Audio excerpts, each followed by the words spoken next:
Welcome to stone dictation. Dictation 5 second बाद शुरू होगा। Ready start. सभापति महोदय, स्त्री के शोषण से उद्वेलित और उसके आर्थिक तथा सामाजिक हितों की रक्षा में सभी लोग आज यह मानकर चल रहे हैं कि भारतीय स्त्री के चारों ओर यदि कानून का ऊंचा घेरा डाल दिया जाए तो वह बहुत कुछ सीमा तक शोषण से मुक्त तथा सुरक्षित हो जाएगी।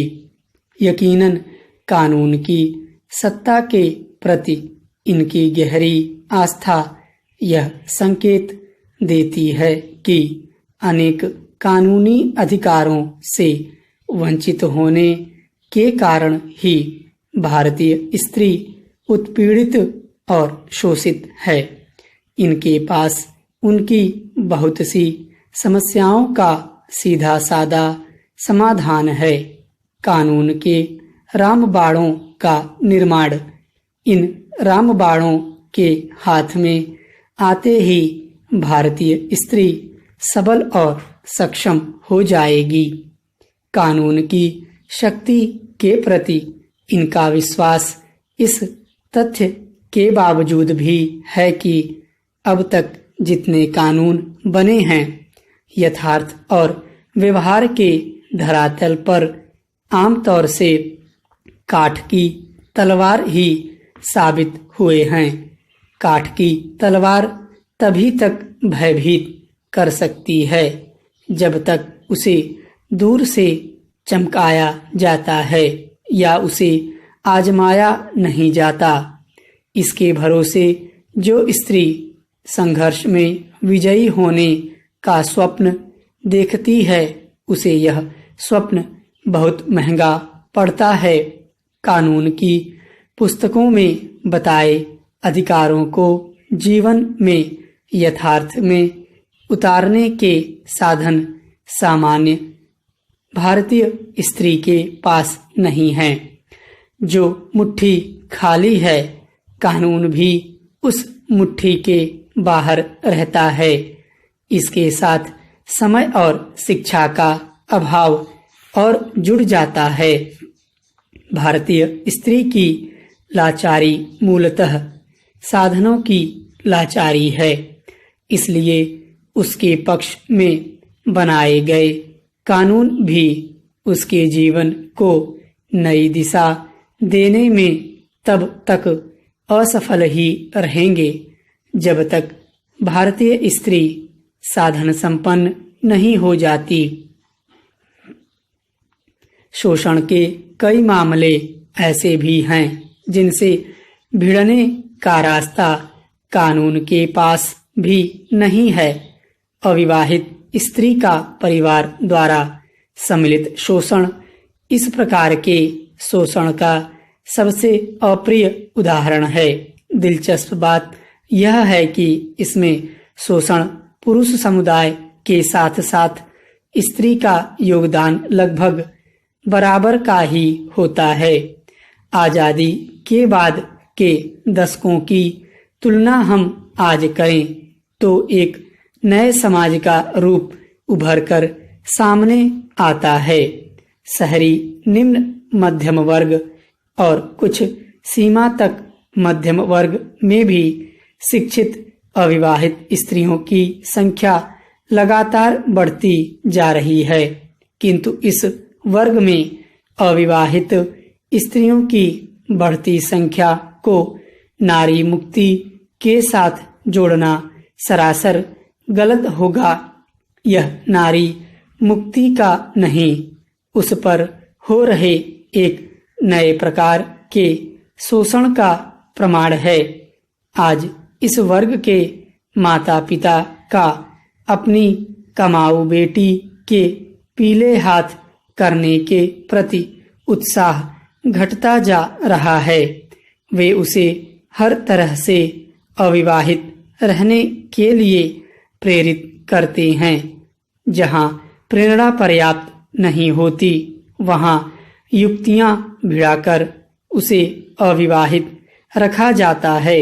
हालांकि बहुत सी लड़कियों ने खुद अविवाहित रहना एक जीवन शैली के रूप में चुना है और अपने रहने के लिए एक अलग ठिकाना भी बनाती हैं। सभापति महोदय, इस कारण परिवार वाले उस पर हावी नहीं हो पाते। ऐसी अविवाहित स्त्री अपने आचरण की संहिता भी स्वयं गढ़ती है। यहाँ केवल उन अविवाहित स्त्रियों की ओर संकेत किया जा रहा है जिनको परिवार ने किसी स्वार्थवश किसी भी प्रकार के जीवन का चुनाव करने का अवसर नहीं दिया है, जो माँ बाप द्वारा तय किए गए जीवन को ही जीने को मजबूर हैं। बहुत से अभिभावक सामाजिक रूप से काफी प्रगतिशील हो गए हैं। उन्हें यह स्वीकार नहीं है कि धन कमाने वाली बेटी को पराया धन मानकर किसी पराये के साथ घर से विदा कर दिया जाए। अपनी कमाऊ बेटी को अपनी ही बनाए रखना उनका ध्येय बन गया है। इस ध्येय तक पहुंचने के लिए वे प्रशंसा बाणों का सहारा भी लेते हैं। वैसे तो सब नालायक हैं, पर बेटी बहुत जिम्मेदार है, हमें अकेला छोड़ने को तैयार नहीं है। इसलिए शादी का नाम लेते ही गुस्सा हो जाती है। हमारी बेटी तो बेटों से बढ़कर है, सारा घर उसी पर टिका है।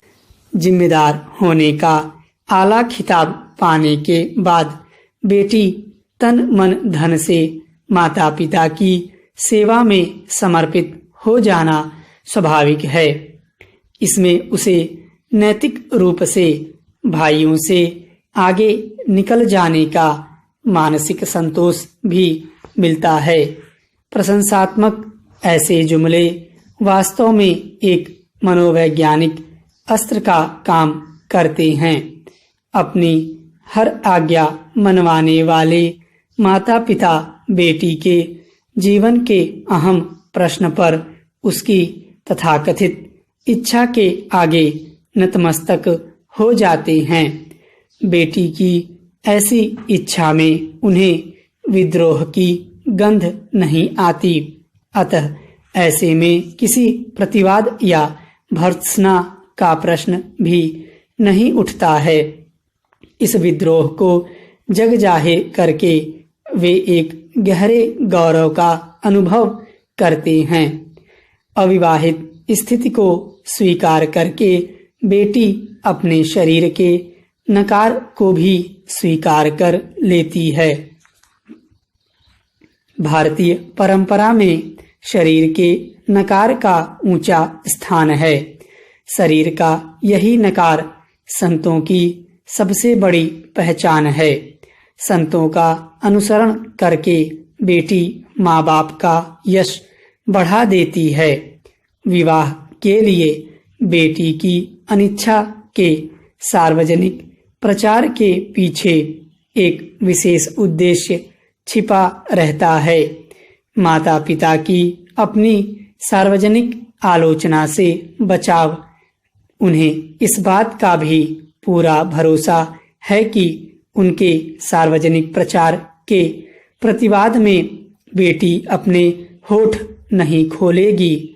खुलकर शादी की इच्छा व्यक्त करना इस वर्ग की शहरी लड़कियों के लिए भी उतनी ही लज्जाजनक बात है जितनी गांवों में रहने वाली लड़कियों के लिए है। विवाहित स्त्री का गौरव यदि पतिव्रता होने में है तो अविवाहित स्त्री का परिवार व्रता होना ठहरा दिया जाता है। परिवार व्रता को अपना आचरण किन नियमों के अनुसार ढालना चाहिए, ये सब माता पिता द्वारा रचित आचार संहिता में विस्तार से दर्ज कर दिया जाता है। जैसे पतिव्रता पर पुरुषों पर दृष्टि नहीं डालती है, वैसे ही परिवार व्रता परिवार से परे पुरुषों को कोसों दूर रखने को बाध्य है। स्टॉप।